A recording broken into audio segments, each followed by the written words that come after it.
Good afternoon. My name is Pastor Carol Mosby. I'm the pastor here, and it's an honor and a privilege to say the welcome and prayer on behalf of the Marter family. They want to say thank you for being here today to honor and to celebrate the life of Dr. Lyndon Marter, a member of Capital Memorial SDA Church. He was a person who touched so many lives through his kindness, his Christian demeanor, his generosity, and many other qualities that you will hear from the family and others. We gather to remember the extraordinary life he lived and the awesome legacy he leaves for his family, for his church family, for his friends, for his community, and those in his profession. We also remember that his love for Jesus Christ and the godly influence that he brought to all who knew him. Though this is a time of mourning, it's also a time to reflect and to give thanks to God for Dr. Lyndon Marter's life and his legacy. Let us find strength in the memories that you may hold dear, and as we begin this service, let us pray. Father, we say thank you. We thank you and praise you for the life well lived by Dr. Lyndon Marter, the days that you gave him. Although today some have a heavy heart, we are thankful for the gift of his life. We thank you for his wisdom, his inspiration, and the impact that he made on so many. Yet in this time of loss, we remember the friends and the family, his sons, their families, and we ask for comfort as your presence surrounds the family and friends of Dr. Marter. May they know that you are near to them that grieve. You said in Psalm 34:18, the Lord is near to the brokenhearted and saves the crushed in spirit. So as we gather here to honor his legacy, we pray that you help his family and his friends cherish those memories, and that Dr. Marter's life, Dr. Lyndon Marter's life, inspires each of us to live life with God, live it fully, and live it with purpose, serving others with kindness and humility. In Jesus' name, let us all say together, God bless you.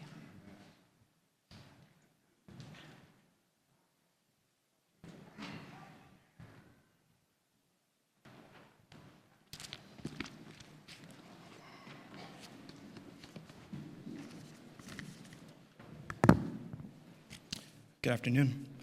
I'm going to be reading from Isaiah chapter 6, verses 1 through 8. In the year that King Uzziah died, the Lord saw high and exalted, seated on a throne, and the train of his robe filled the temple.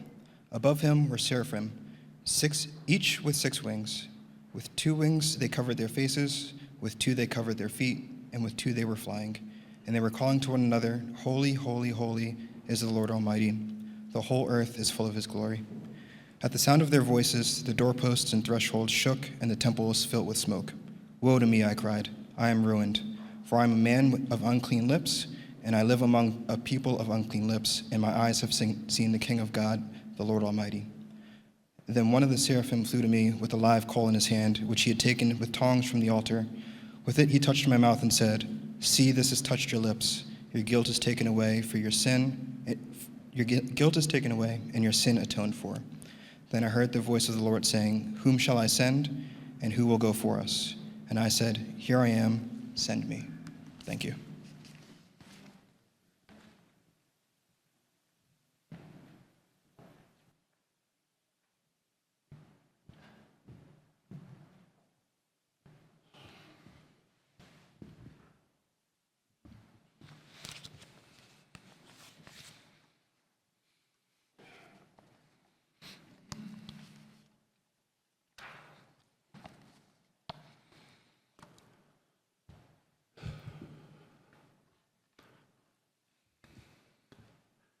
My dad's first memory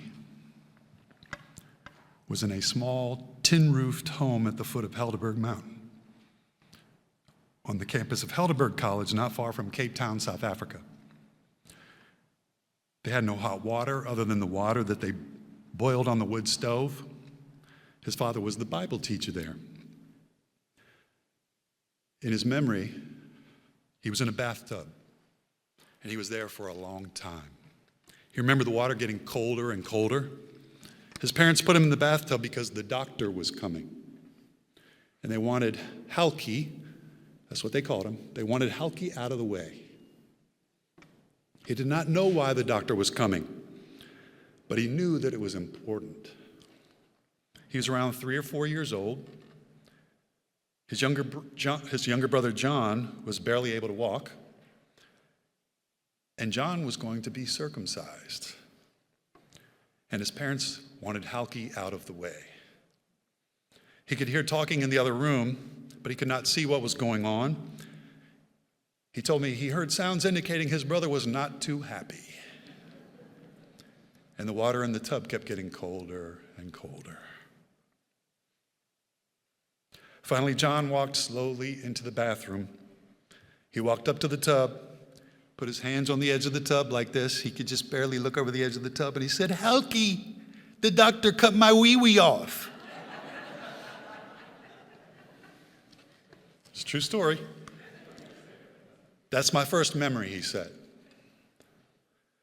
I don't know if that's why my dad became a surgeon. As a man, I can understand why that memory was burned into his brain. But clearly it impressed upon him the importance of precision in the incision. That was the first memory of Halketh Lyndon Marter. And his brother did just fine, and Halki became a fine physician and surgeon. Thank you, everyone, for coming. On behalf of the family, we appreciate you being here at 3 o'clock on a Saturday. It's 40 degrees out. On behalf of our family, thank you to the participants for coming and participating and speaking.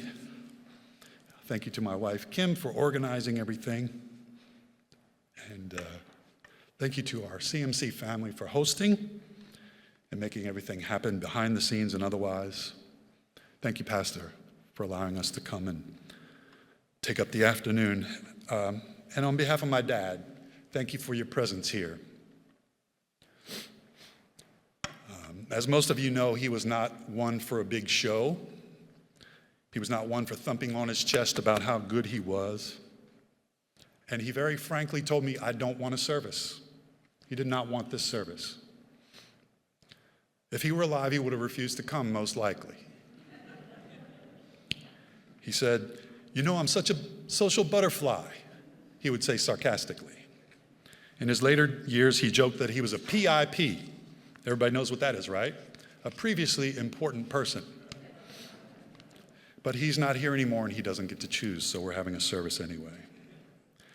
What I do know is that if he were here when he looked out and saw all of you, but most of you, he would be delighted to see you here. He would walk down the aisle and he would want to talk to every one of you and spend an hour, and we would never get out of here. On behalf of Lyndon, thank you for being here. I know some of you have traveled long distances. Probably all of you got stuck on 95 and 495. Thank you for being here. Halketh Lyndon Marter was born at the Washington Sanitarium in Tacoma Park, Maryland, in March of 1938. His parents were South African, but by a thing known as the 14th Amendment to the United States Constitution, he was a United States citizen by birthright. He held dual South African and United States citizenship for many years. His father was Ernest William Marter.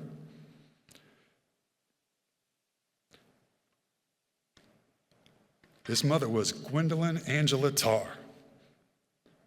And he was very proud of his parents. His father was a theologian and a Bible teacher. His mother was an English teacher and a mother. My father was born in Tacoma Park, even though his parents with us were South African, because my grandparents were living there while my grandfather was getting a master's degree in theology at the SDA Seminary here in Tacoma Park. He was one of the first the first class to graduate from the seminary, one of 3 students. I'm not sure if he graduated at the top of his class or not, or third. But soon after, that's why he was born at the WA. And it was actually not the WA at the time, it was the sanitarium. Soon after that, my grandparents moved back to South Africa because my grandfather was the Bible teacher at Heidelberg College, where the story took place. My grandfather had moved from London to South Africa when he was 12. My grandmother had been born in Johannesburg, South Africa. And so she was pure African, by right of birthright, I suppose. But if you go back far enough, they were both English. My grandmother was raised in southern Rhodesia, which is now known as Zimbabwe. Halki was born in 1938. My Uncle John was born in 1939, August of 1939. My dad and uncle were raised on the campus of Heidelberg College until 1947. So, good 9 years in South Africa. In 1947, they moved to Newbold College outside of London, England, where my grandfather headed up the theology department. I know you're thinking, my father had a father who was the head of a theology department. It doesn't quite fit, but it's the facts. In 1951, my grandfather was asked to move back to Heidelberg College and be the head of the theology department there. However, they asked him to go by the United States on the way to get another degree, a divinity degree, also somewhat alien to my father. As you can see, my father was a preacher's kid, but the family was also big on education. And in the summer of 1951, they were in Tacoma Park, and my grandparents did something very strange. They enrolled my dad at one elementary school, and they enrolled my uncle at another elementary school. My dad went to John Nevins Andrews School. Anybody go there? Anybody here went to J&A? Me too. Marquita, you taught there for a little while, maybe? My Uncle John went to Sligo. More of you were probably students at Sligo. I'm not sure why they did that, probably to keep them from fighting, is my guess. But my dad, the reason he said is, well, that's because that's how I met your mother. So it was providence as to why my grandparents decided to do that. My father met Nancy Ann Eastman in the 8th grade at John Evans Andrews. She was tall. He was tall.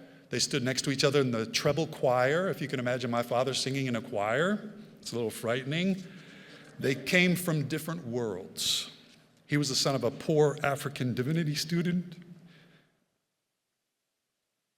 and she was the daughter of a big shot, big man surgeon at Washington Adventist Hospital. It was still the saying at that time, actually. Nancy was smart and regal. My dad said she came to school every day in a convertible. She wore a different dress every day. My dad rode his bike.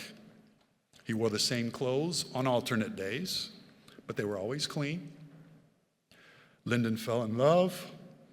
Nancy, not so much. Over the summer, Dad worked at the sanitarium as a call boy. He liked to say that they inexplicably changed the name of the position after they started hiring girls there. It was at that time that Dad decided he did not just want to become a doctor, he wanted to become a surgeon. He joked to us that when he graduated from J&A, he graduated at the top of the bottom third of his class. When Dr. Eastman found out that he wanted to be a surgeon, he impressed upon my dad of the importance of getting good grades. And so after that, he did get pretty good grades. My grandfather obtained his divinity school degree. They moved back to South Africa. This was around 1952 or 1953. My dad did his high school equivalent education at Heidelberg College High School, and then he took the big exams that decided where you go after that, and he scored pretty well on his exams, and he got into the University of Cape Town Medical School, although he was delayed by a year because he flunked Afrikaans. He took it in a supplementary class that fall, and he passed. Now, in his defense, all the other kids in his class have been taking Afrikaans since they were 0 and up. He was over here in the States for a little while and over Newbold, and I'm pretty sure they did not teach Afrikaans at J&A. They certainly did when I was there. So, now you know why my dad had that funny accent. He was a mix of South African English, Afrikaans, American English, and English. My grandfather told Dad right up front, I am not going to be able to pay for you to go to medical school on my minister's salary. So my dad earned money by canvassing, which, if you don't know what that is, it means going door to door and selling books like encyclopedias and stuff. He hated every minute of it, but he was pretty good at it. He attended his first year of medical school at University of Cape Town in 1958. They admitted 200 students into the class, and at the end of the year, 100 students were still in the class. That's the way it worked in those days. He was one of them. He passed. During medical school, he began writing to Nancy Eastman again. She had graduated from Columbia Union College with a nursing degree. They married in December of 1960 at the Tacoma Park Church. That was after he had completed 3 of 6 years at the medical school, and my mother then moved to Cape Town with him and worked as a nurse to put him through the last 3 years of medical school. Between his 4th and 5th years, Dad performed his first surgery. I'm going to tell you what he wrote about that first surgery. It was at the Yucca Mission Hospital in northern Rhodesia, now known as Zambia. Yucca, he wrote, is just a few miles from Calabo. Some folks in this room may know that geography. He said, I went there between my 4th and 5th years of medical school. I had never done any surgery at all. I had never delivered a baby. The hospital was located near the headwaters of the Zambezi River, just a few miles from the border of Angola. Dr. Robert Buckley was the solo doctor there. There were 2 nurses there, an older one, she was probably in her 40s, he said, and a young Australian nurse. They were both very competent. Bob let me do my first surgery where I amputated the middle finger of a man who had leprosy. No anesthesia necessary, he said. It was my first surgery ever. His second surgery was after a couple of weeks because Bob Buckley told him he had to go to Salisbury, which is now called Harare, for some meetings. He left me and the nurses to run the hospital. One day the Australian nurse came to me, she told him, we have an obstructed labor, you need to do a C-section. I said, you gotta be kidding. I never saw a baby born before I got here 2 weeks ago. The only surgery I've ever done is on that guy's finger the other day. I know you, he said to the nurse, have scrubbed on many C-sections. You do the C-section, I will be glad to assist you. She said, no, she can't do that. She said, well, we'll have to send the patient to Mons then. There was a government hospital there. However, even though that was only 30 miles away as the crow flies, it was across the Zambezi Plains, and the Zambezi was in flood at the time, so it would have been a 200-mile trip to get there. We both agreed, he wrote, that the patient would be dead by then. So, I read a book that they had on C-sections real quick. The older nurse gave the spinal anesthetic, and then she went off to do something useful. He said, the other nurse scrubbed and prepped the patient. I made a midline incision. The nurse showed me where to split the fascia. The nurse held some retractors, and I was ready to make a lower segment transverse incision, and then she yelled, don't do that. That's the bladder. She then led me through the whole C-section, sweeping the bladder down, making the incision in the uterus in the right place. We got the baby out. The older nurse came in to receive the baby. The baby was just fine. I then closed the uterus, the fascia, the skin, doing exactly what the nurse told me to do. My skin-to-skin time, he said, was 2 hours. Is that good?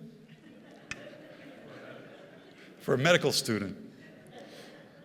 He said, the baby was named after me, but none of the hospital staff were the least impressed because every doctor that came there knew how to do a C-section. Just another day. in another case. That was his second surgery ever. Dad graduated from UCT, University of Cape Town, in 1963. They then returned to the United States, where my dad did his internship at a place called now Washington Adventist Hospital. That was in January of 1964. He did his internship there for a year. And in January of 1965, he was very proud to say he began a 4.5-year residency, surgical residency, under Robert Buxton at the University of Maryland. He said that at one time, when he applied, he went in to meet with Dr. Buxton, and he said something about, Dr. Buxton, I may not be able to come to all of your lectures on Saturdays. Most of you in here know what that means, right? But Dr. Buxton said, and this is why he loved him, he said, I don't care if you come to any of my lectures, you take care of my patients.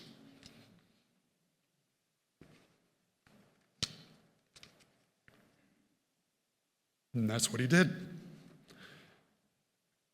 He did a 4.5-year residency at the University of Maryland. Ross was born, my brother Ross was born in 1965. I was born in 68. And in July of 1969, my dad moved back to Tacoma Park and went into surgical practice with Wilfred Eastman, my grandfather, my mom's dad, the surgeon.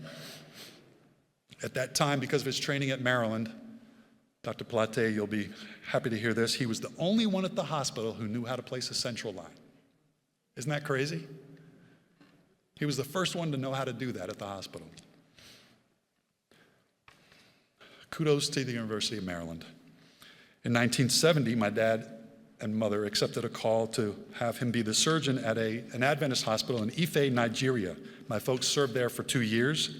I was 2, 3, and 4 at the time, so I have this many memories. But later he told me about some of the surgical procedures and events that happened there, and they were harrowing because of the small amount of resources that they had at the hospital. In 1972, my folks moved back to Maryland, and my father went back into practice with Wilfred Eastman and later Bob Smith. Many of you know Bob Smith, who was his loyal and highly competent surgeon partner for 30 years. When my dad was diagnosed with colon cancer in the late 80s, Bob did his surgery.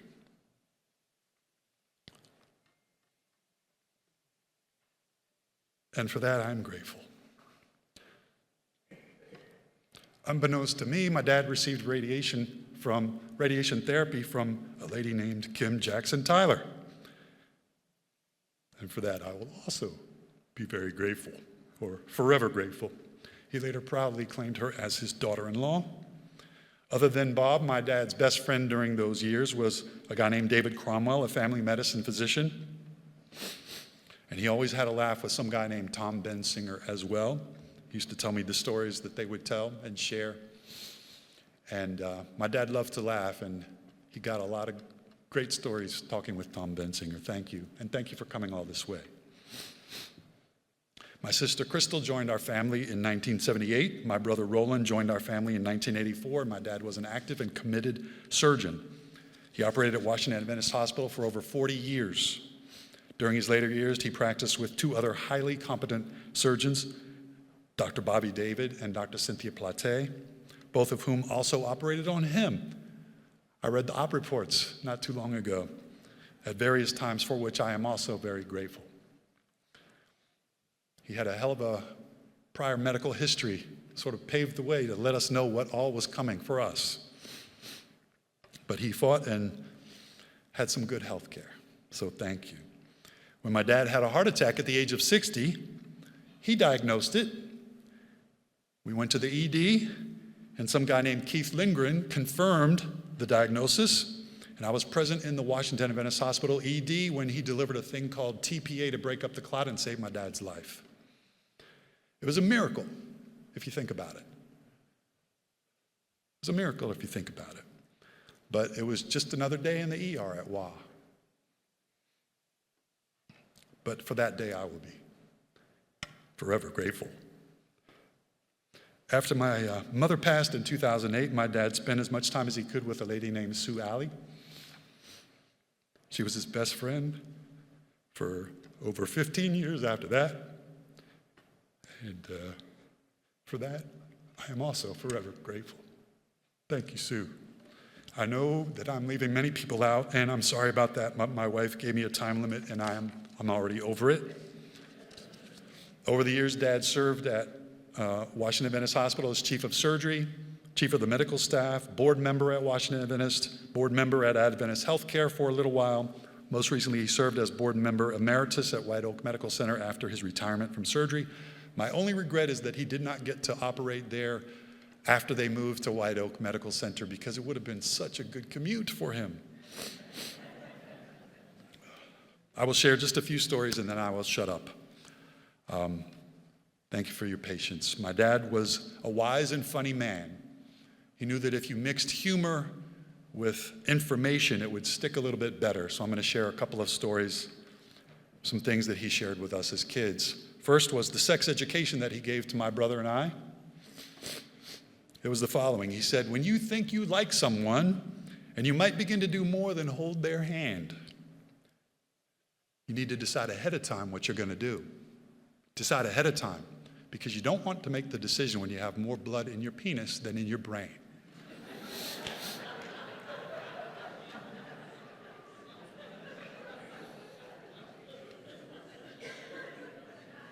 You think I remembered that?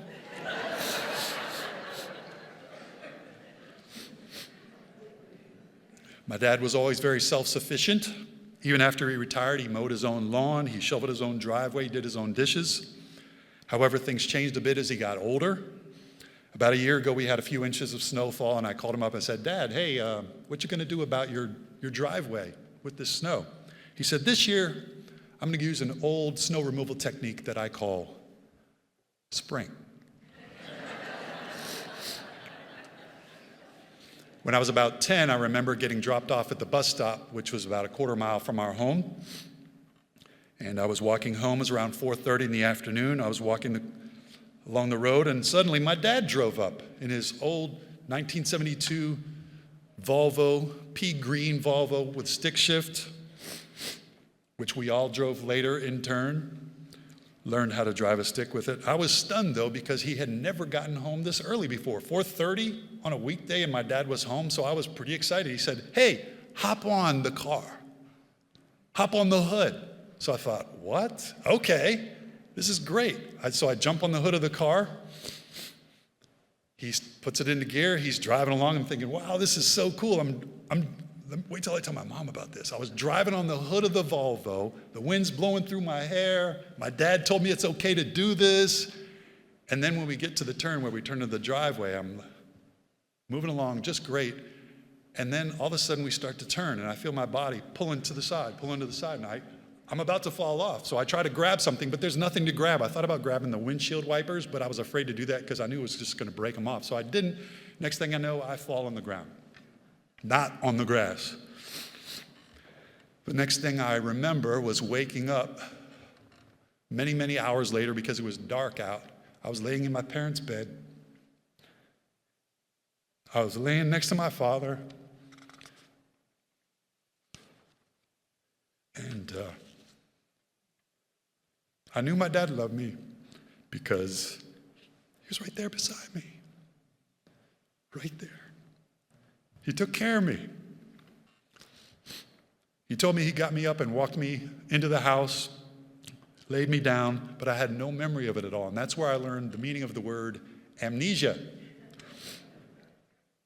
I love my dad for watching out for me, but my mother saw it a little different.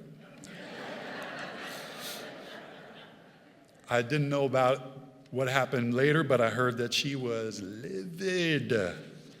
And my dad was scared to death. I'm not sure if he was more scared of me dying or my mother killing him. So the funny thing about it wasn't until I was in my 50s that I learned other details about the story. My dad told me he felt particularly bad about this because, in fact, he had thrown me off on purpose. He did not tell me at the time, but he came to that corner and he jerked the wheel a little bit to throw me off because he thought it would be fun to see me thrown off onto the grass. But I didn't make it to the grass. So now I knew why he felt especially bad about this. At least I thought. And then he said, I do feel pretty horrible about that day. This is just a few years ago he told me. Because you probably would have gone to medical school instead of law school if I hadn't given you that concussion.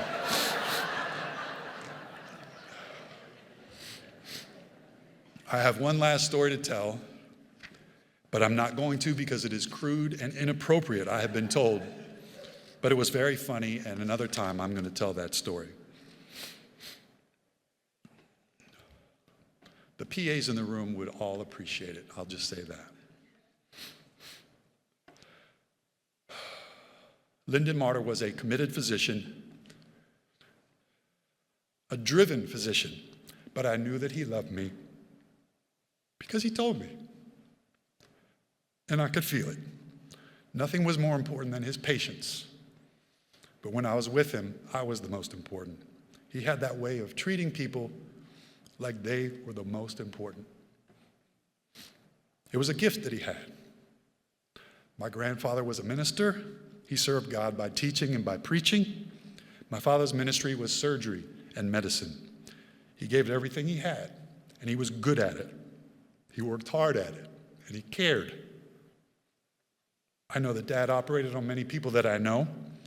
I know he operated on important people, but I never knew about it until the patient told me themselves or somebody else told me, hey, did you know your dad operated on such and such?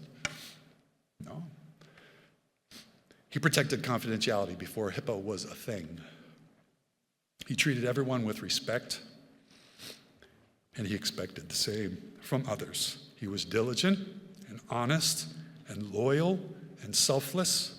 He detested dishonesty and laziness and hypocrisy. My father and my mother were a team. They supported one another. They argued and disagreed on many things, but to us they were always a unified front. A saying hung on the wall of my parents' home. It said, the greatest gift a father can give to his children is to love their mother. And there's a corollary to that, which is the greatest gift a mother can give to their children is to love their father.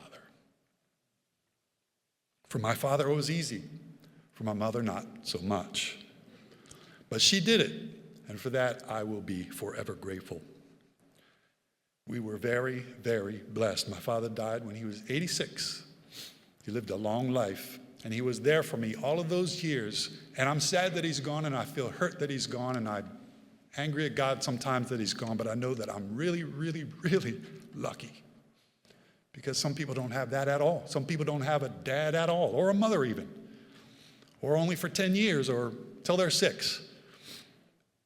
And some of them aren't as fond of their folks as I am. So I know that I'm blessed and very, very lucky. So my mother's church was this building. My father's church was the hospital, and his sanctuary was the OR. Later in life, my grandfather, the theologian, said, you know, I don't think God cares so much about theology. He cares more about how you treat others. My dad told me that a bunch of times. He lived that. And I'm very, very proud to call him my dad.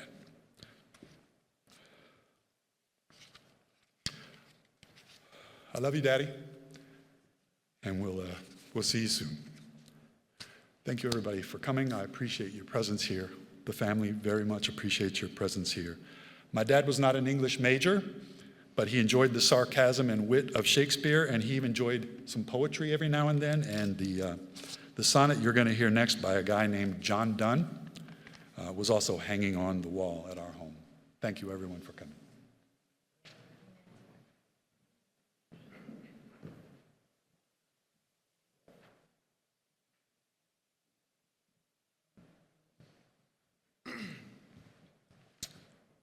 Hello, everyone. First, I'd like to say thank you, Dad, for not throwing me off the car. I would not have been a good lawyer, so I'm grateful for that.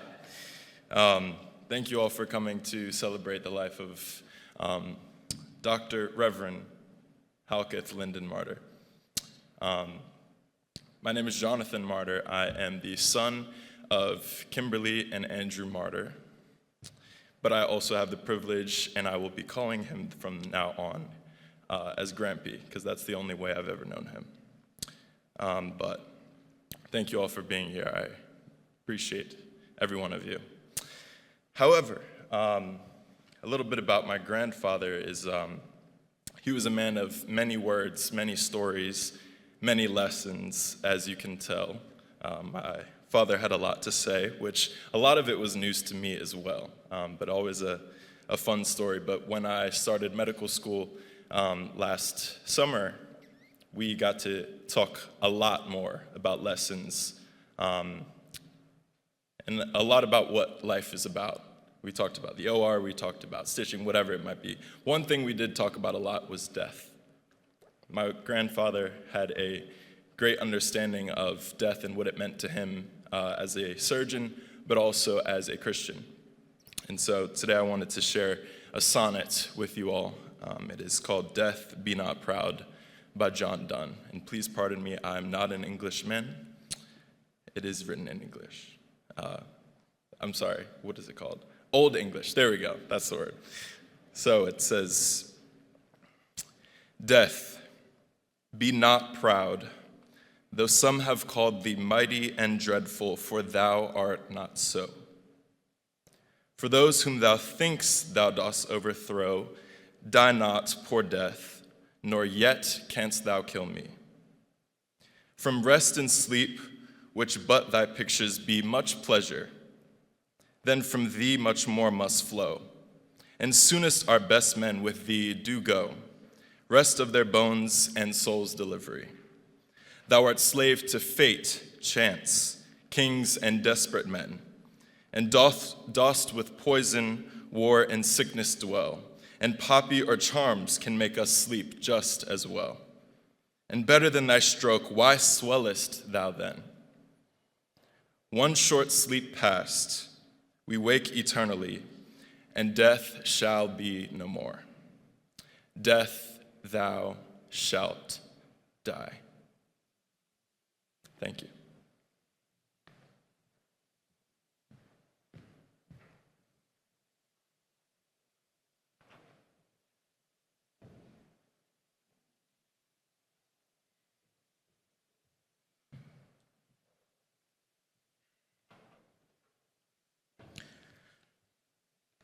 My name is Mel Carino. I've been here for a while at CMC, at this church. And I can say that the scripture is very clear when it says, by their fruits you shall know them.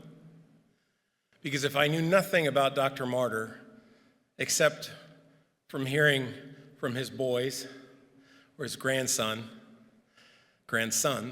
I would know that he was an incredible human being. But I do know a little bit more about Dr. Marter. However, as is obvious to anyone that did know him, you couldn't put him in a box. You couldn't draw lines around that box because he was unique. So I'm going to ask you to jump back to a moment in time for some of you before you were born.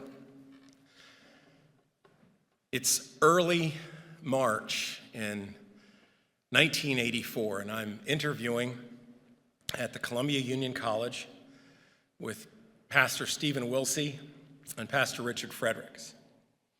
And they came to me and they said, we'd like you to come join us and help lead out the teens Sabbath school class. We have a large number of teens, and we really need someone to help Sparky Halstead with them. And I didn't know what I was getting into, but I did know that there was scholarship money involved, and I very desperately wanted to be a part of this. But I didn't even know where Capital Memorial Church was. In fact, to be honest with you, I'd never even heard of it. But on that day, I accepted that position, and I came to this church, and one of the first people that Pastor Steve wanted to introduce me to was Nancy Marter. And what I came to know is there was a reason for that. Because there was a certain group of people in this church at that time that was the church. They were the leadership background of this church. But the first person who he told me I should meet was Nancy Marter. I loved Nancy Marter. She was kind, she was friendly, she was thoughtful, she was encouraging. I was nervous, I was young, I had no concept of what I was getting into. Yay, many years later, I'm still here. But if I hearken back to that time, there are certain names that some of you, it'll jog your memory. The Marters and the Harters and the Taylors and the Crosses and the Flowers and the Wilseys and the Halsteads and the Sparrows and the Hibberts and the Riveras. Thank God there was a Latino family here in the Riveras. I knew that at potluck at least I was going to get some good food. All these people meant something to me because they were the church, and at that time, they all had children in this very church at varying stages. But all I knew about the Marters was their one son, who I went to school with at TA and who I went to school with at CUC. And what I loved about Ross, even though he's younger than I am, and I know he's very glad that I'm pointing that out, was that at CUC we played intramural football together. And Ross loved the rush. And I loved the block. And Ross came 100%. And I like that. So we became friends. So I said, okay, let's figure out who these Marters are. Well, I got to know Nancy, and I thought to myself, her husband's awfully quiet. In fact, he doesn't say very much, and even less to me. Probably good reason for that, is what I would suppose. What I did know about him is he was tall. He was imposing by his height. He had this deep voice. I was asking Andy before we started the service, tell me about his accent. And Andy said he had this accent from all over. And that was unsettling for me because I couldn't figure him out, but I knew that all these parents were watching my role in leading their kids at that time. He seemed to speak and interact only when he wanted to.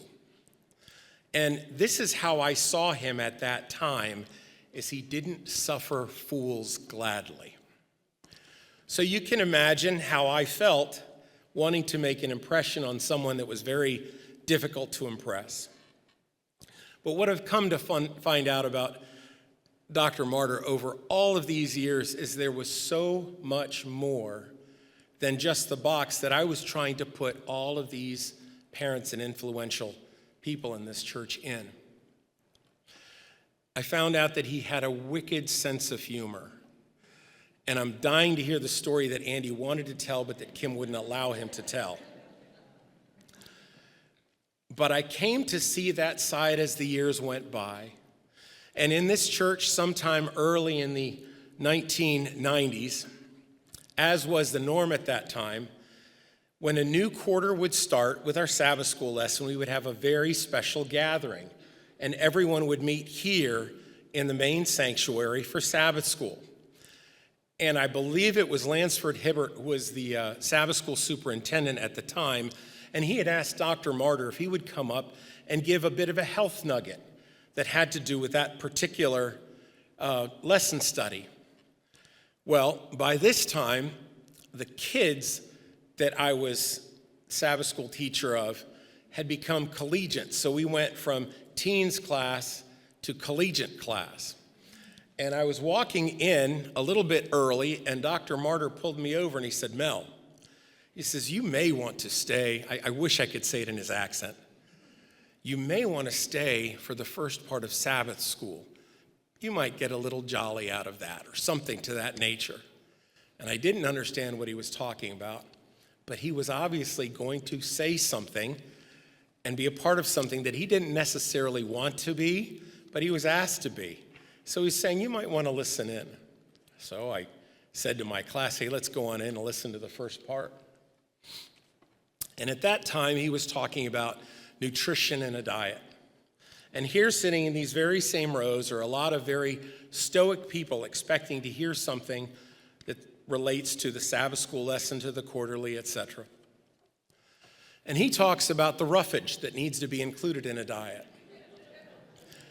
And that in South Africa, when you were eating a healthy diet, and Dr. Marter used his hands very well.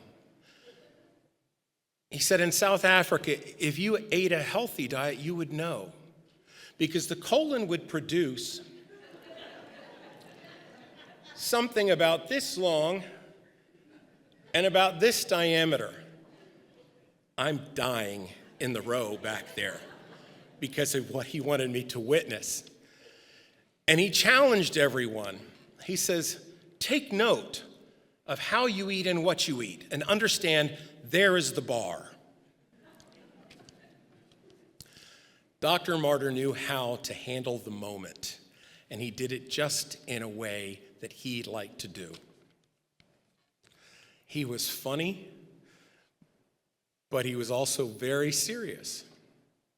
So he took his humor very seriously. Another time, and I thought this was a humorous one, this is probably now 6-8 years ago. Esther Harder, who was another one of the visionaries and leaders in our church, was having a birthday, and we threw her a surprise party downstairs. And I asked Dr. Marter if he would say just a few words, since they were contemporaries and friends and all that. And he got up and he said, Esther, he says, you shouldn't worry at all about how memory comes and goes as we age. He says, for example, this little man right here, and he's pointing over, and it was you, Jonathan, as a little tyke. He says, I know this little man. I know this boy. I know he's related to me somehow. In fact, I think he's my grandson. But there are often times I can't think of his name. He says, but I understand now why. He says, because in the age of computers, there is only a limited amount of memory that you can have before the function of the entire computer fails. So, simply delete. Defrag, delete. Create some space so that the memories you want come back. Jonathan, you were there. I don't know what he said to you.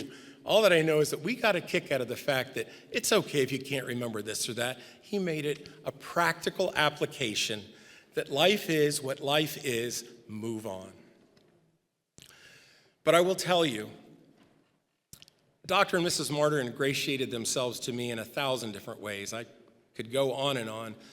But there was one way in particular, there was one occasion in particular where he solidified his status in my mind as a true hero for me at that time. And I'll tell you, it was one of the most serious occasions that's ever taken place in my life. This is back in 2006. A very dear friend of mine, Andy's and my whole group's contemporary, Hans Harder, had been struggling with a very unique form of cancer that should never have happened to him, but statistics be what they will. He was 39 years old and he was struggling for his life.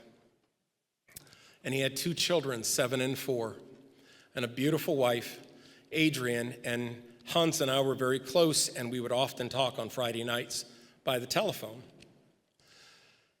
I was watching his situation worsen, and I chose to go over to his house on this particular night. Hans had already far outlived the expected time that he was given to live, but he was living, struggling, and fighting for his 2 children and his wife. And I went over to visit, and I said, Hans, I said, what can I do for you? What would you like? Hans had already not been eating, barely been drinking, and this is for weeks. And I helped him sit up in his bed, and he looked at me, and he just said, I'd like a Slurpee. Mel, could you get me a Slurpee? I don't know what time it was, 8:30, 9:30 on a Friday night. It didn't matter. I was in the car, and I tried to find him an orange Slurpee. There was none, but I found a grape one, and I brought it back. But as I was in the car, I was realizing his struggle. He was 39 years old. And I called Dr. Marter on the phone. And I said, Dr. Marter, I'm not sure what to do. Hans is really in a bad place. and he's struggling trying to understand what is going on and what his role and what he is to do. And Dr. Marter had watched this very special young man grow from a boy, a very special boy, very bad eyesight. And as a result of that poor eyesight, he had constrictions in his life. He couldn't drive like you and I at 15, 16. But he would always pray. He'd ask his Sabbath school class, "Won't you pray for me?" If he had a battle, he always asked us unashamedly, "Please pray for this or pray for that." He was the one guy that when it came any requests, he always had one. And it's because he fought this battle all his life. Well, Dr. Marter watched him grow from a boy. He knew how special Hans was. Hans was a leader even in the church, working doing a PA for years. And Dr. Marter gathered himself, and he choked a little on the phone, and he said to me, "Mel, when you go back, you put him on speaker." So I went back to the house, and Hans had about one sip of Slurpee, and that's all he could handle. And I said, "Hans," I said, "you can't worry about this. You've done the best that you can do." And he said, he just kept shaking his head. And he says, I'm just not sure what to do next. I'm just not sure." And I just said, "Is there anybody you want to call?" And without naming Dr. Marter, he says, "I want to call Dr. Marter. Can you call Dr. Marter?" Dr. Marter already had the foresight to know. So we placed that phone call and we put it on a speakerphone because Hans was nothing if not a techie. So we're in his bedroom on the bed, and it's just Hans and I. None of the family is in the room because Hans didn't want them to be. This was a very difficult and a private time for him. And he said, "Dr. Marter," he says, "I don't know what else to do." And Dr. Marter paused, and without a break in his voice, he said, "Hans, you've done enough. You've done enough. Everything will be fine. It's time for you to rest."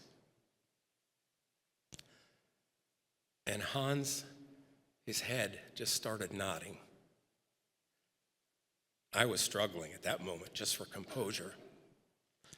But those few words, with the insight that he had to be given at a time that was before him, settled my dear friend Hans. And he went to sleep in the Lord less than 24 hours later. And I tell you this because Dr. Marter was unique. Dr. Marter was gifted. Dr. Marter recognized that he had a calling in his life, and his calling was to attend for the care of people. And he had his way of doing it, and he did it remarkably well. And I would just submit to you many other memories, but that you and I also have gifts. You and I also have been given blessings by which we can communicate and relate to other people. And it falls on your shoulders and on mine to reach out to them in their moment of desperation and offer those words of encouragement and repose, whatever it might be. And I think, Andy, I'm really glad that you shared what you did about caring for one another. It's in our actions. It's not in our motives. It's not in our thought processes. It's in our actions that tell what we believe and whom we are. And I just wanted to share about Dr. Marter because all of the things that I know about him in that moment, and he is the doctor, or has been the doctor emeritus at this church for over 50 years, but in that moment of time, he allowed what God gave him to shine. And it shined as another person was ready to leave this world and enter the next. I'm very grateful for the opportunity to represent Capital Memorial Church. I came in '84. It's now 2025. But I can tell you, for all of you that have never been, and for those of you that have been here for a long time, Dr. Marter, Mrs. Marter, the Marter family have made an indelible impression on so many lives that have come just through the mission of this church. And I'm proud and I'm honored to have such friends and family as they. And I attribute this in no small degree to Dr. Lyndon Marter.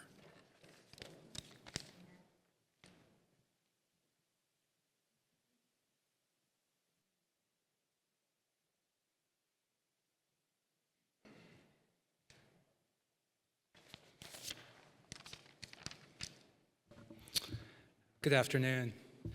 My name is Anthony Stahl, and I serve as president of White Oak Medical Center.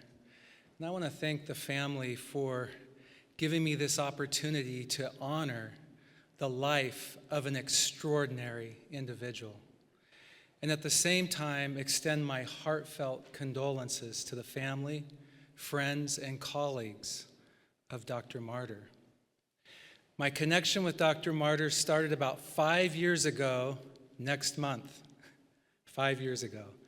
I showed up from Texas to interview for the job that I currently hold, and part of the battery of interviews included interviews with White Oak Medical Center's board and some of the medical staff leaders.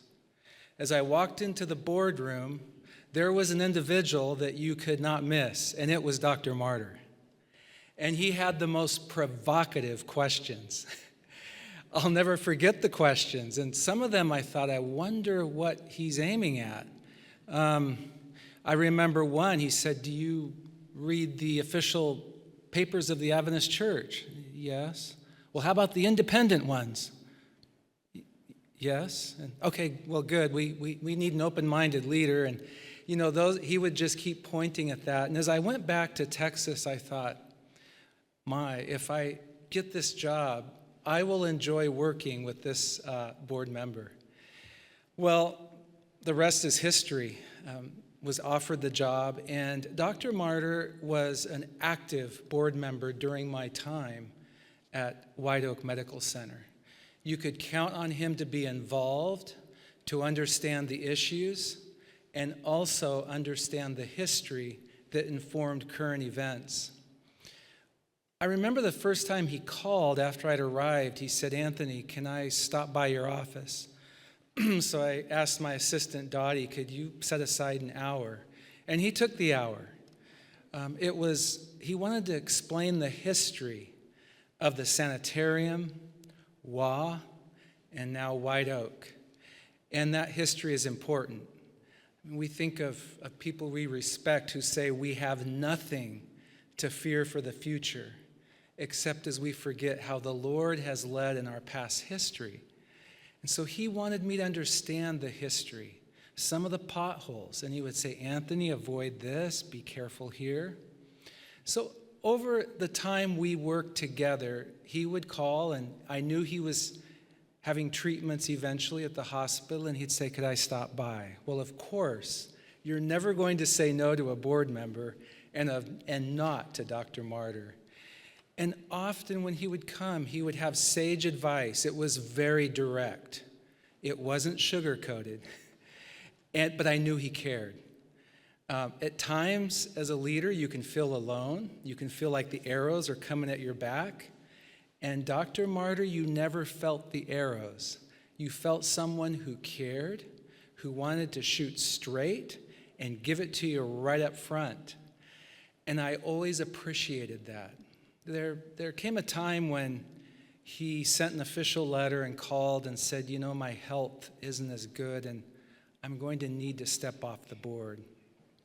So I was able to go and break bread with him, and we had lunch.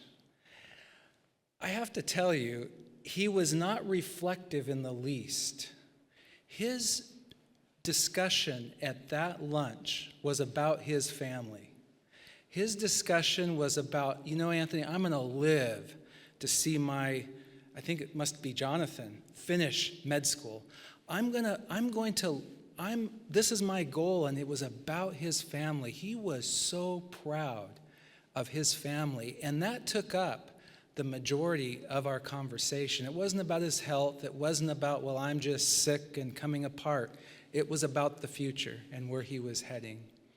I remember once he was in the hospital and I went to see him, and he said, "Anthony, please call the nurse. I need to change the doctor's orders here." I had to smile because, well, I said, "No, Dr. Marter, I don't know if we should do that. Let's let your doctor work on the doctor's orders." And I'll never forget, and I see Gary here in the audience, the last time I saw Dr. Marter, it just feels like in a way yesterday. I think Gary brought him over to a packed physician's lounge. We were celebrating PA Day, and you have to know Dr. Marter. He was a fierce advocate for PAs, and of course, a fierce advocate for his patients. And he gave a vintage speech that it's probably been recorded somewhere, never forget, and only the words and the statements that only Dr. Marter could say. And I'll never forget that moment.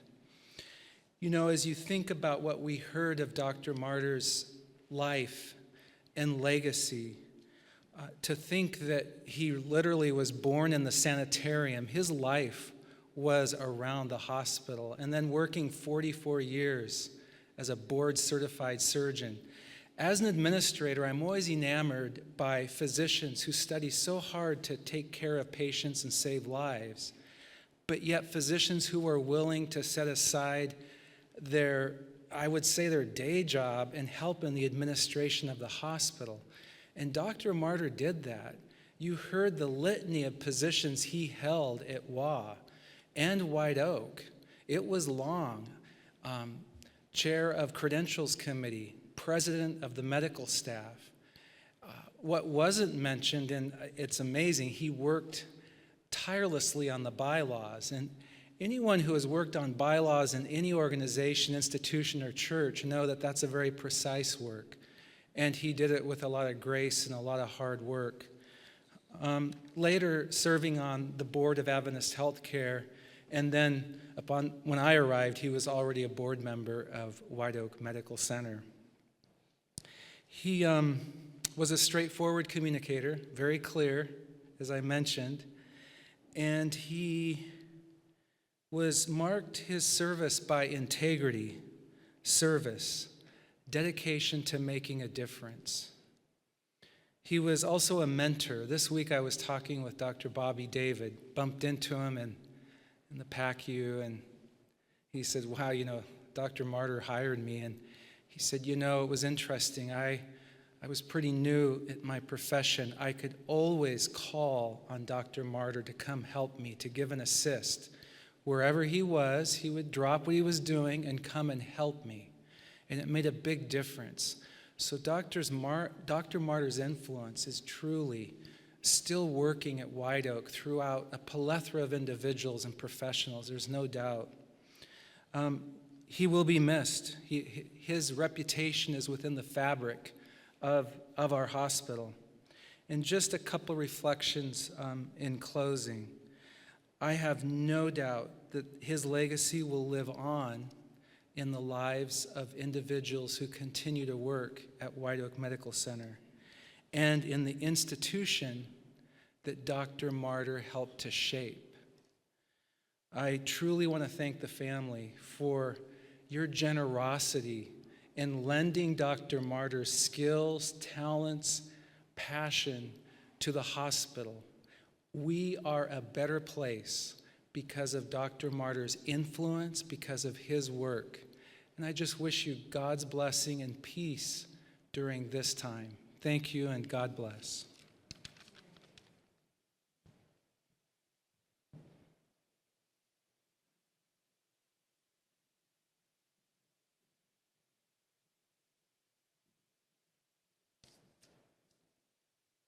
I want to thank the Marter family. Oh, hang on a second. I'm fun-sized. So you can imagine what it was like operating with Dr. Marter.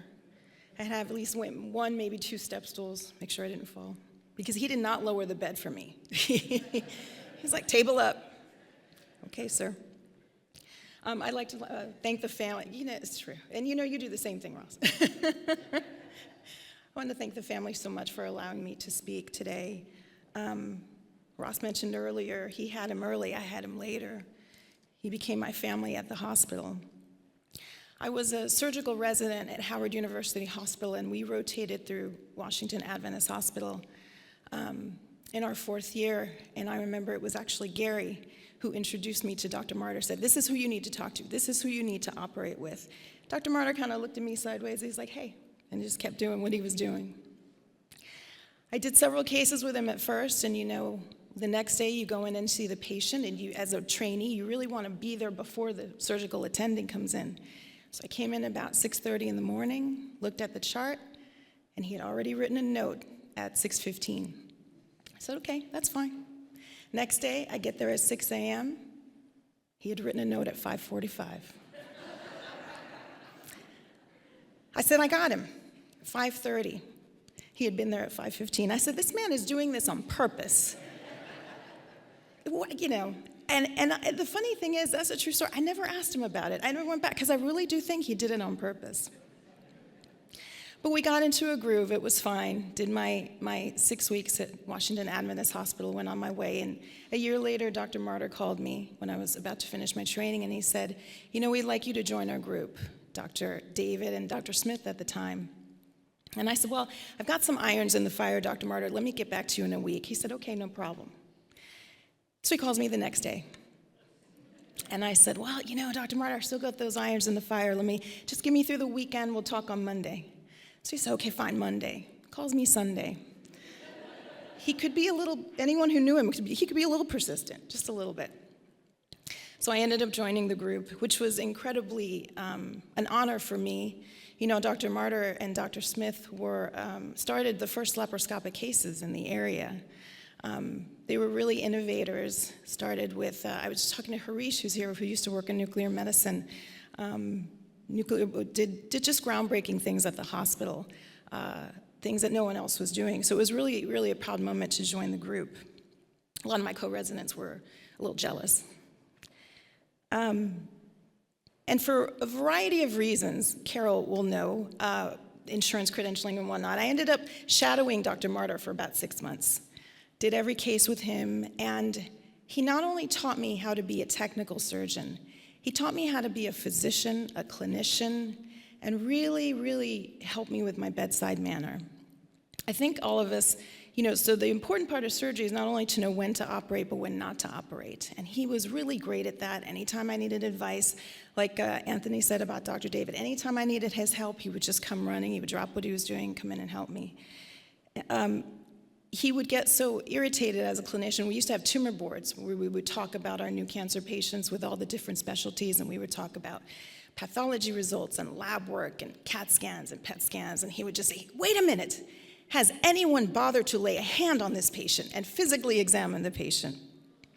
So, and he was a great clinician in that sense, and I think in this day and age of technology and things, sometimes those things pass us by. But he was always, we'd go back to the basics, and that's how you figure things out. You go back to the basics. And surgery could be really a refuge for him as well. I remember when Mrs. Marter died, the next day he had surgery, and I went into the preoperative area, and the nurses ran up to me and said, "Dr. Marter cannot operate today. You have to tell him you'll do his cases, and he needs to go home." So I went up to him. I said, "Dr. Marter, I'm so sorry for your loss."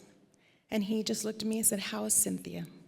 Which I will always miss now. "How's Cynthia?" And I said, "I'm all right, sir. How are you?" He said, "I'm okay." And I looked at him and I said, "Dr. Marter, do you really want to operate today?" And without a beat, he said, "Yes, I do." So I said to the nurses, "Let him operate. That's his refuge." That was his life. Surgery was just his thing, taking care of patients. It was his joy. And the legacy that he leaves is in not only all the patients whose lives he saved, but also the countless residents and medical students that he taught. Until he retired, we had medical students coming through, we had residents coming through, and he really enjoyed spending time with them, teaching them, walking them through surgeries, making sure everybody was safe, and most of all, patient care. He had certain sayings that I still remember. Whenever we get into a difficult position and we would start and we'd get in the right space, and now we're cooking with fire. Here we go. He would get all excited.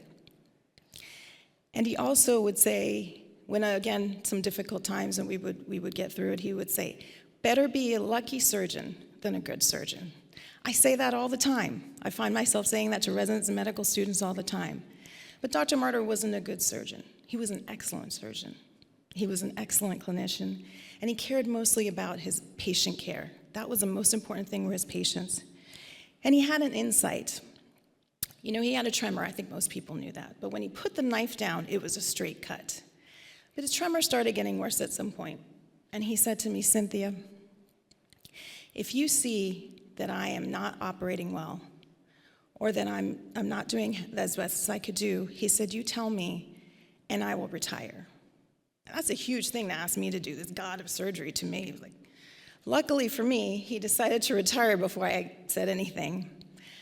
I also think electronic medical records did not help. He was not a fan of typing, although his handwriting was atrocious. It was difficult to read his notes.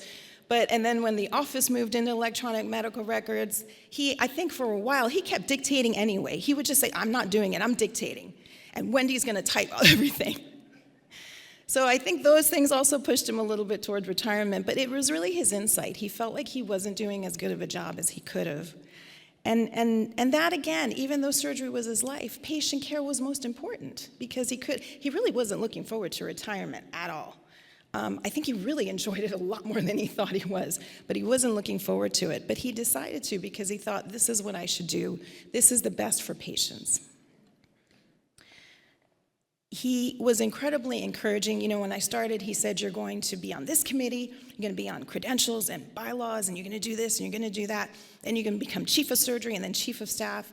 Didn't ask me if I wanted to do these things, by the way. Just said, this is what you're going to do, this is. And he was my mentor throughout the whole thing, and those things happened. That I don't know if they would have happened without him, quite honestly. He was incredibly proud the day I became chief of staff. He looked at me and said, I became chief of staff 20 years ago to this day. And he was like my proud father. It was such a joy to be around him and work with him. And he was an advocate, not only for patients, he was an advocate for physicians. Sometimes, you know, against administrators, but, you know, he'd make sure that things were right and things were done the proper way and things were fair. So that's his legacy at the hospital. I went around to the staff that's still at the hospital that knew him, and I asked everyone to give me one word that said Dr. Marter to them. So I'd like to just read those out. It was kind, funny, devoted, larger than life, proper. I don't think that person knew him very well. They must have been new. Caring, excellence, compassionate, gentle giant, charismatic, lifesaver, and this was from somebody who works whose life he actually saved. Humble, meticulous, advocate, cutting edge, honest, straightforward, unfiltered. That person knew him very well. And a gentleman. So again, thank you to the family for allowing me to give these talks. He was my family in the hospital. And I really can't wait until the day that I hear again, how's Cynthia?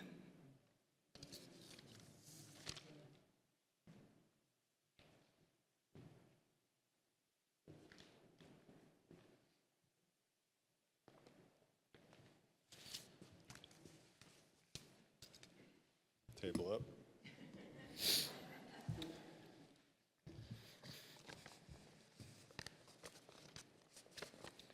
I have less papers than Andy did. May throw in a couple of stories I've forgotten. Cynthia triggered. Dr. Stahl. All right. I'm Roscoe Marter, the oldest son. The relationship between a father and a son, it's complicated. How a child remembers a parent depends a lot on where they are in their lives. The baggage, the life experiences they've accumulated along the way. So if my recollections don't match yours, there's probably good reasons for that. I'd be honest, it sounds like Cynthia was the second half Excuse me. I'll use your trick, Andy.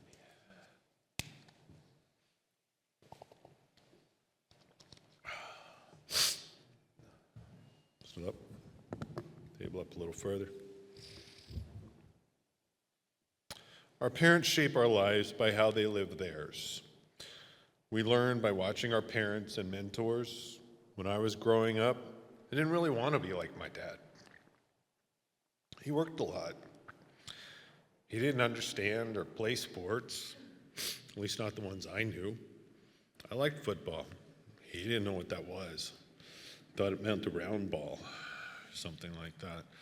It wasn't too much later I learned about his history of racing cars and motorcycles, and well, my kids don't always appreciate the driving lessons I learned from him. My father was a surgeon, first and foremost. He worked hard at that. All I ever saw him read when I was growing up were medical journals. I don't recall him leaving for work. He left well before I woke up. He was either on call, post-call, pre-call, and sometimes a couple of those at the same time. Most of my childhood, sleep was important for him because he didn't get a lot. He loved my mom. He loved my brother and I. His surgical skills bled over into the work around the house. He could fix almost anything. And as his first assistant, I learned a lot by being at his elbow. He didn't mind getting messy. I think we have the wrong picture up. I think the picture that I remember him was chainsaw, the big log. When he was in rehab, they said, "So Dr. Marter, can you explain to us what would be your recovery? What would you be?" And I said, "I got this one. If he can walk 100 yards with a chainsaw in his left hand, he's good to go." I said, "And I have one in the car if you need." Right? All right. Style wasn't his passion. He dressed practically. When a surgeon can't tie a tie, it's telling. He had an off-color sense of humor and would struggle in this day and age, but it came from a place of love and respect, which let him get away with it even then. He would discuss anything and really listen. While he loved his cars, he didn't buy fancy cars. One comment made to him by one of his physician friends that shaped my life was, "What makes you think you're such a damn good surgeon, you don't have to drive a status car?" He succeeded by outworking everyone. He had a very down-to-earth teaching style. His affirming message thank you. His affirming message to me was, "You're smart enough, you can do whatever you want, but you're gonna have to work at it." He was passionate about many things, and he never lost control, except maybe the car once. And he exemplified calm under pressure. His priorities were clear. I recall one snowy night I'd been a stupid teenage boy and drove our Volvo station wagon, which you've all heard a lot of stories about, deep into a cul-de-sac, just to see if I could get it back out. I couldn't. So I walked home in the snow, snuck quietly into his room. It's probably midnight, 12:30. Quietly tried to find the keys to the Jeep. He woke up just enough to say, "What are you doing?" I told him I needed the keys to the Jeep. And I told him why. He says, "All right, give me a minute." He got up, went and dug me out. That was a stupid situation. No yelling, no griping, just let's get it done. Patients were his passion, and he cared about them. He made mistakes. If you haven't made a mistake as a surgeon, you haven't operated enough. It's just the way it was. His patients knew he cared, however, and loved him for it. One patient he told us about was a local business owner and would move him up to the front of the line whenever he came in. And this patient had not had an easy recovery. He'd actually had a very significant complication after surgery with a prolonged recovery. And one day my dad asked him, he says, well, why are you so helpful when I come in to see you? When I come into your business? He says, your surgery didn't go all that well. He says, well, one day the nurse told me that during the really rough times, Dr. Marter slept in the next room of the ICU until I got through the night. It's just the way he was. Excuse me. Technique he worked on, caring came naturally and set him apart. He treated everyone with respect, as we've heard over and over. We were taught early and often the importance that no one was better than us, but we also weren't better than anyone else. Everyone deserves respect. He lived this. Many of you know the hierarchy culture of medicine puts surgeons pretty close to the top, which we've done a lot of work in the last 10, 20 years to try and flatten this with some success. But now we know it improves outcomes. But at the time, even now, while it's not the norm, well, I'm sure it is at White Oak Medical Center, allowing others to stop the line is now a thing. But Dad again exemplified this, and let me explain this maybe in a self-deprecating story. One of the OR nurses came to him, and she needed surgery. It was a sensitive surgery. And we'll call her Susan. And as per usual, the physician assistant, we'll call him Henry, assisted and typically would close the incision. And any surgeon will tell you the most important layer of closure is the skin. Not because it's the most important, but it's the only one the patient sees. And this time, however, Dad says, Henry, I know you usually close, but since this is Susan, I think I'd better close the skin. Given their relationship, Henry responded, Dr. Marter, since this is Susan, I think I'd better close. Dad smirked, nodded, you're probably right. He left. Well, my mom ran the house and provided much of the warmth of what we now call affirmation. They supported each other very well in this. Together they cared not only for me and Andy, but for Crystal, and then Rolly joined the family for many years when life dealt them a very poor hand. Several of Andy's friends stayed with us for quite some time for similar reasons.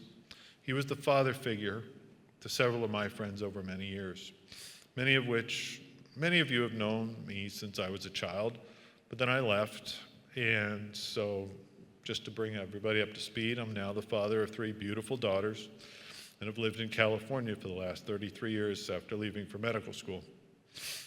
I'm an OBGYN, president of a medium-sized medical group. I mention this only to demonstrate the influence he had on my life and clearly yours. He never pushed me to be a physician, nor an administrator, but took some evil pleasure in the fact that while I had given him quite a bit of grief for not being at home, as much as I would have liked to have been, I ended up in a profession with even more unpredictable hours than a general surgeon.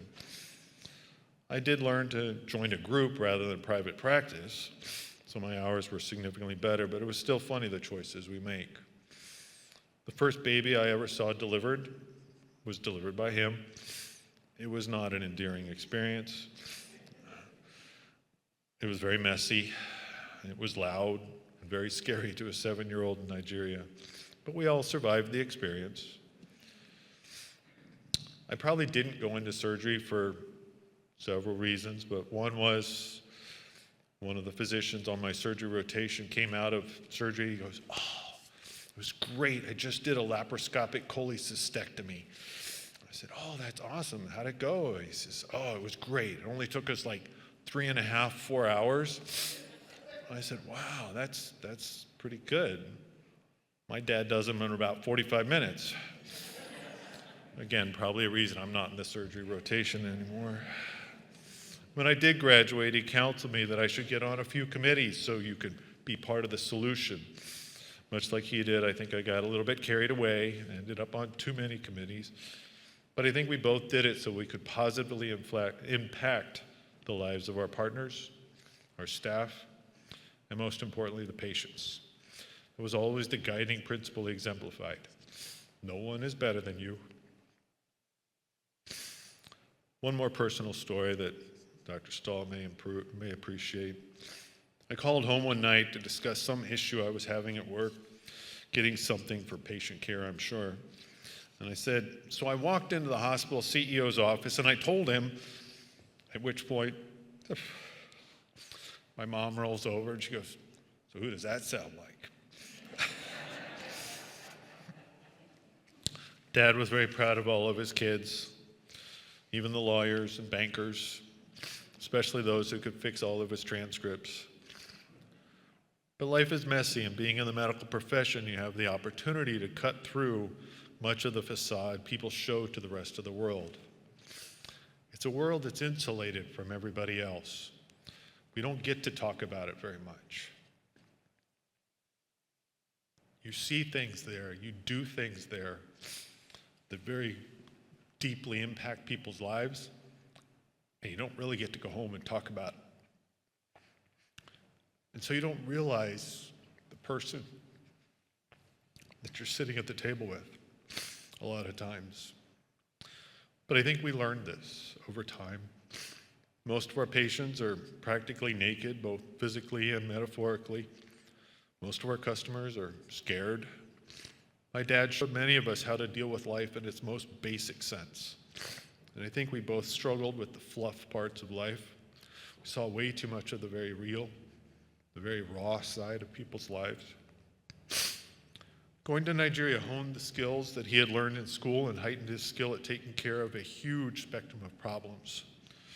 There he was an anesthetist, orthopedist, obstetrician, urologist, and a general surgeon with a minor in tropical medicine. The rules he lived by served him well there and here. Treat everyone with respect. Never lose control of yourself or all is lost. Know your trade. Be good at what you do. Instill trust. And lastly, live life on your own terms.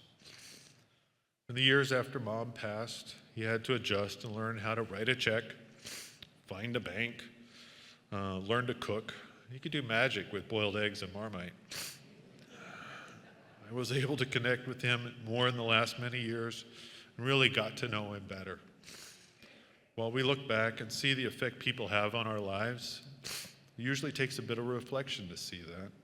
And I suspect his life exemplifies the butterfly effect, but with really big wings. I do want to take a minute to thank those that were there for him a lot while I was on the other side of the country. Sue Alec, especially, was special to him and deserves special mention. I appreciated the attention, the support, and at times motivation she provided him in the time since my mom passed.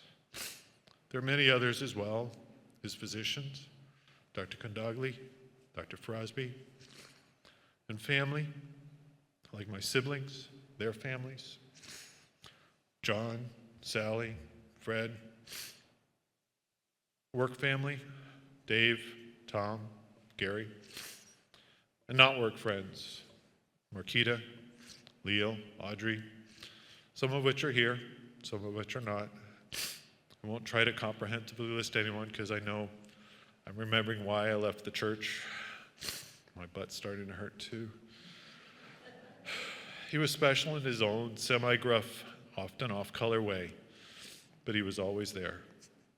Even in his years of failing health, he was an example of how to deal with what life gives you. He struggled, but never let it impact his outlook. He was a realist with a positive outlook. He's clearly shaped my life for the better and impacted many, many more. The relationship between a father and son is complicated. How an adult remembers a parent depends on where they are in their lives and the baggage, life experiences they've accumulated along the way. I think I can speak for my siblings.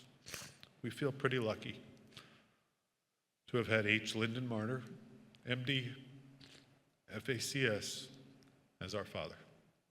Thank you all for coming.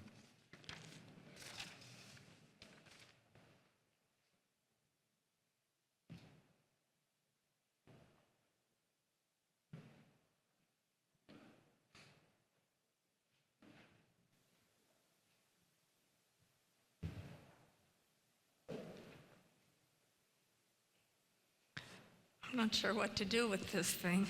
The two of us. Couple of things in life that we don't do very well. One is speak at the same mic, and the other is walk under an umbrella together. Let's just tighten this up here, see if that makes a difference. We have enjoyed all of your stories. You're a hard act to follow. And some of you have left me in a bit of a puddle. But I already warned Andy, I cry at supermarket openings. So I'm going to do my best as we remember our friend. It just seems like standing in this familiar place that we should be able to look up into the balcony, shift our eyes a little bit to the left, and see Lynn and Nancy and the boys smiling down at us. In my mind's eye, it's very hard to separate Lyndon from the Marter family enterprise. He was always warm and certainly not a silent presence in our lives. But at the same time, he was never someone to seek the limelight. He was more likely to be found celebrating the gifts of his wife and kids. Ross, you were his kindred spirit, and we have followed your career step by step, promotion by promotion, vicariously, as Lyndon counted your growing achievements. Andy, your dad was equally proud of your professional path. But it was as you followed your mom's inclinations and reflected so many of her gifts that your dad would wax eloquent. Andy is chairing the CMC church board now, you know. We knew because he had told us many times. Crystal, you were the daughter that he always wanted, and you stole his heart from day one. Looking back, I know it was the Spirit's leading that took me as the pastor of Capital Memorial Church to go to the Marter home and to talk it over with Nancy, discuss options that we would have, because Crystal's mom had passed away. She was living with her grandma, Sister Jardine. And Sister Jardine had told me, she said, I don't know what I'm going to do because I know I'm going to die. So I went and visited with Nancy to explore options. We prayed. I left the house. And it was only a short time later, matter of minutes, maybe an hour or two, and the call came.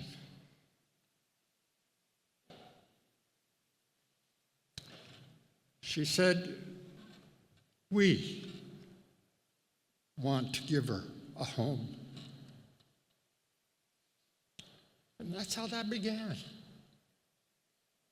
It was a wonderful thing. She had talked it over with Lyndon in those very few minutes, and together they had made that very important decision to bring a sister to you guys.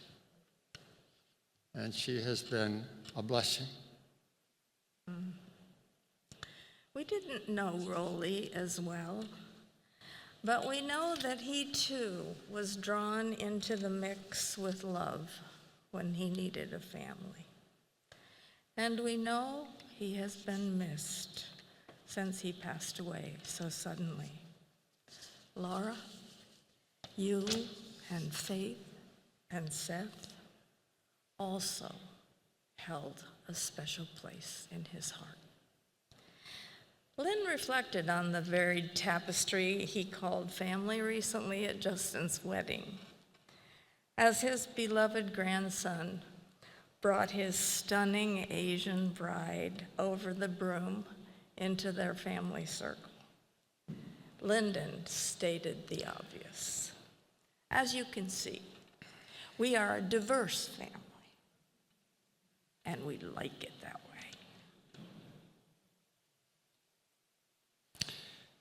In these final years, I think most of you know that we live at Lake Anna. We're just down the road from Lyndon's cabin.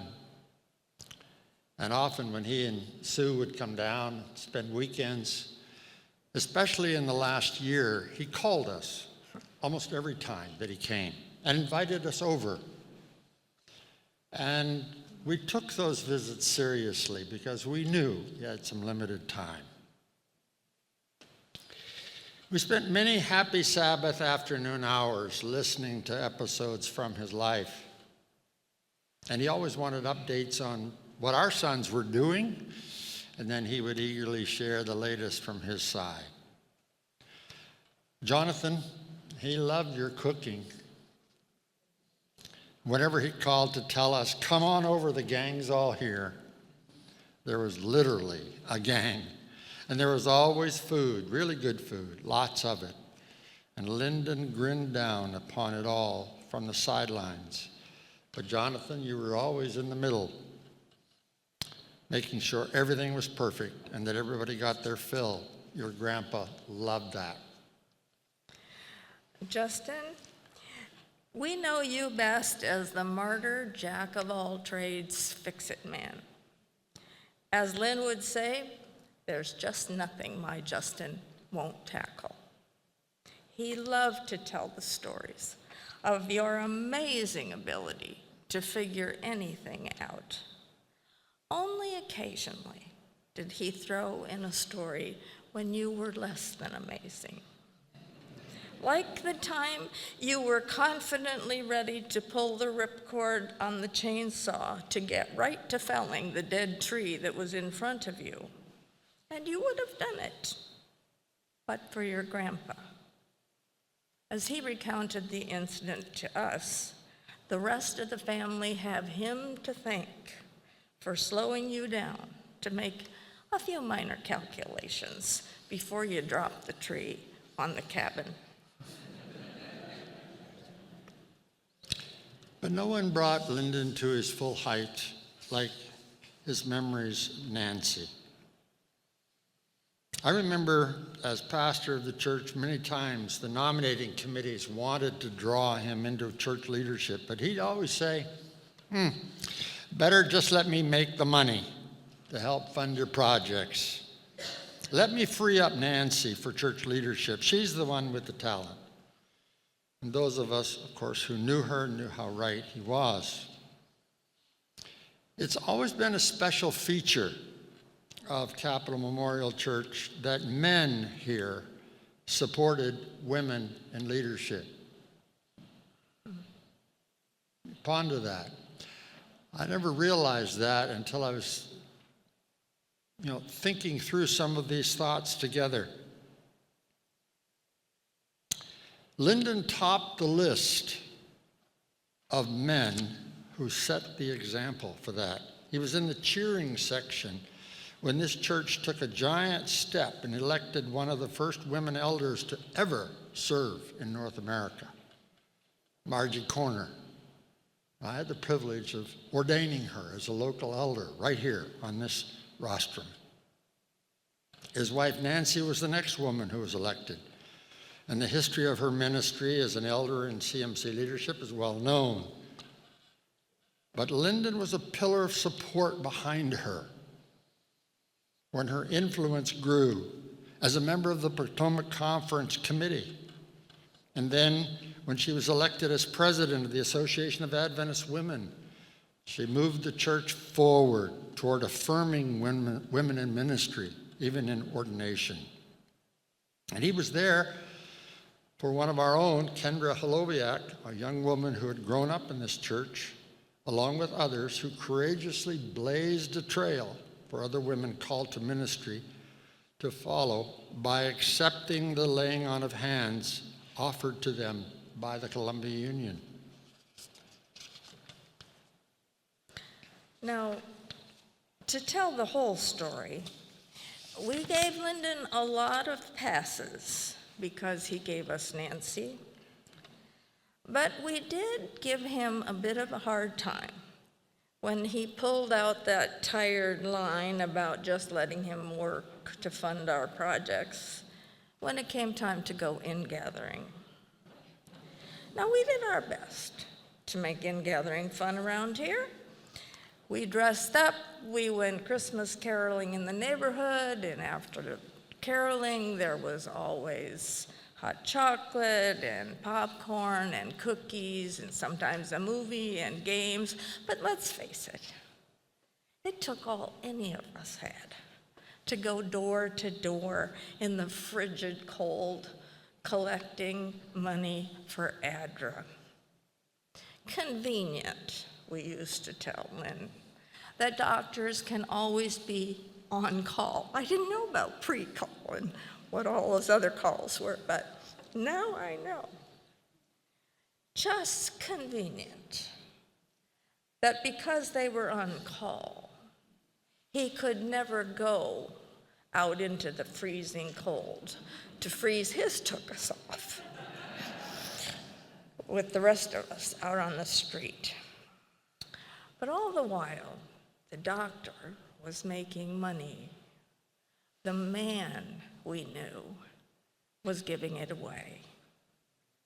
A lot of it in support of the church and to help people where he saw a need. He was never a social climber. He lived as we lived. And one of the last things he let me do for him was meet a repairman over at the lake house to see if the malfunctioning oven couldn't be repaired rather than buy a new one. And one more aside. It did make us chuckle the day that Lynn came in person to extend Justin and I can't say your name very well, Shrujana's invitation to us to join the family at their lakeside wedding. We felt honored to be invited, but it took a minute to grasp the hidden purpose of the personal delivery. We got it when Lynn moved in close and pulled out his newly minted ordained minister credentials. This card granted him the full measure of authority of the Commonwealth of Virginia to officiate at your wedding. He was really one of us now. And the Reverend Dr. Lyndon Marter was enjoying it. And I have to say, I've never had more fun sitting in the back pew at a wedding than I did that day, watching Lynn take up his new career. I swear, his smile was as long as the meandering shoreline of Lake Anna.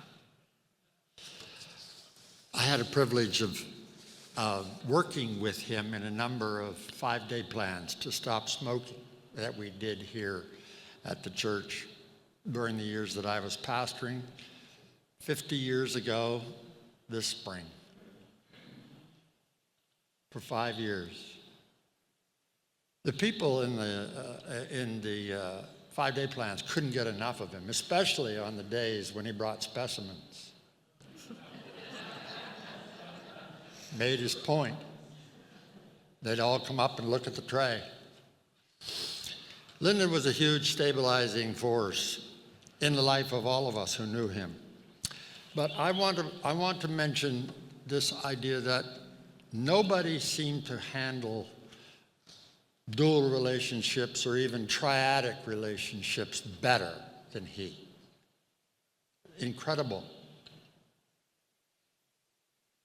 I could be pastor, I could be friend, and I could be patient. He did a bilateral hernia on me. And yet, as recently as last fall, he could sit on the porch of our house and discuss theological questions from the books that he was reading. He said, I can talk with you about this because you were my pastor. He was careful with boundaries. And dozens of us are in wonderment still that we could worship with him on Sabbath, find ourselves in the most compromising of positions in his office on Monday morning. Yes, naked.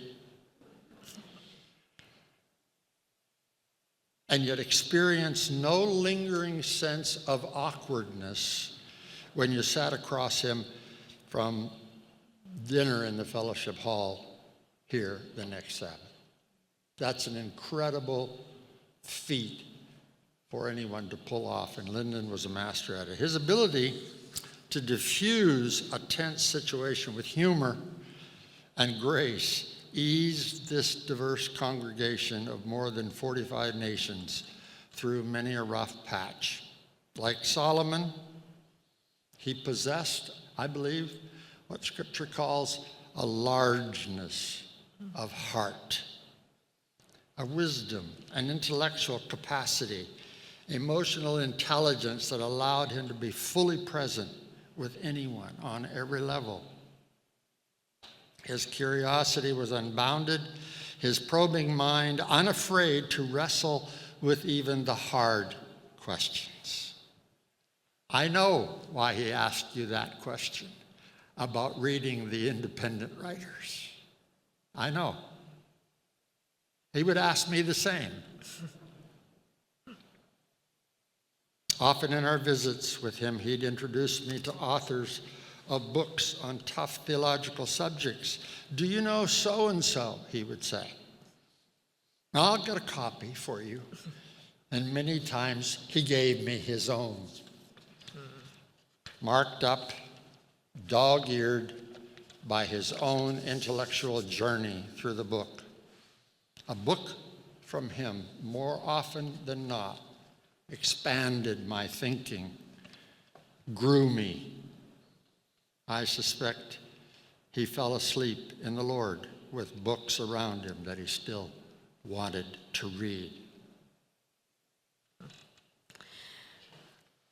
It was a rare, once-in-a-lifetime season that we shared together here all those years ago when our kids were kids.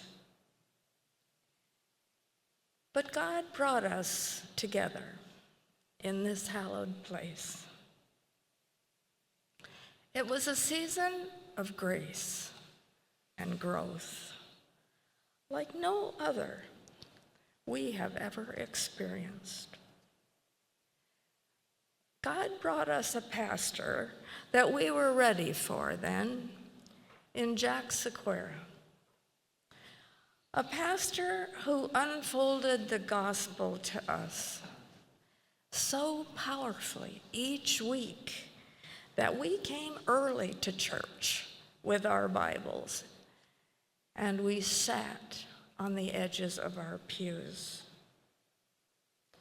Week after week, he turned our eyes on Jesus. Slowly, we began to grasp how good the news really is. With both head and heart, we came to understand the Pauline epistles, which so clearly detail all that God has accomplished for the world in the birth, life, death, and resurrection of Christ. We beheld his glory in all its fullness, and together we yielded to his gracious call to live as children of the light. Every color, every race, all are precious by his grace. Lyndon believed that, and he lived it. When Capital Memorial merged with Brotherhood, a Black congregation in this city that had no building in which to worship, we experienced this fellowship of grace in real time. Never mind if we had to negotiate everything, from music to worship style to what you can eat over rice. Some of us didn't even eat rice. In the last few months before his death, we had time to reflect on that experience with Lynn. I remember a conversation we had on our porch swing. He had driven the mule, come over to our house, said he had something he wanted to talk about. I don't know if I ever knew what that was, but it didn't matter, because the stories just kept coming. Well, one thing he said to me in reference to this whole thing about the gospel, righteousness by faith, he said, he said, I think John 3:16 is about all you really need to know. Every sermon, he said, should reference it twice. Once at the beginning of the sermon, and again at the end. I waited to see if he would say what Mark Twain used to say, that every sermon should have a good beginning and a good ending, and the two as close together as possible. But he didn't say that. He simply said, yes, I'm going to bring some thoughts to you today about some things, but this is what I want you to remember. John 3:16 at the beginning and John 3:16 at the end. The good news that God so loved the world, he gave his only Son, that the world might not perish. World might not perish, but have everlasting life. That was his song. That was his peace. And he fell asleep in Christ in that. Dr. Lyndon Marter was a very, very special testimony to God's love and grace in our midst, for sure. And it's going to be hard to wait till we can see him again. But Jesus will come and call Lynn to eternal life. To my way of picturing it, lab coat, bow tie, grin, and all. And just imagine it. There will be all the time in the universe for the story hour with Lyndon under the tree of life.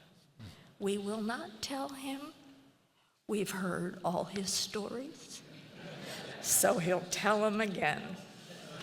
I'll meet you there. Thank you, everybody, for inviting us to be a part of this. I would like to ask the congregation to stand. We're going to have a prayer. Thank God for this life. Let us pray. Our Heavenly Father, to you we give praise for your bountiful grace in giving us Lyndon Marter. It is you we have to thank for everything about him that we have shared today. In reflecting on his life and his person, we see the ways that you have found to bless people, to bless us. Manifold ways, healing ways for our physical ailments and diseases, but also in encouraging ways, ways that expand our minds and hearts and open us up to wider relationships, closer relationships. What an indomitable spirit was his. What a giving individual he was. We are grateful, O Lord, to you for him. And it hurts to part with him. Yet we know that you are the one who grieves beside us. You, Lord, are the resurrection and the life. We read from your word that it is your plan to soon gather around you forever those who pass to their rest in you.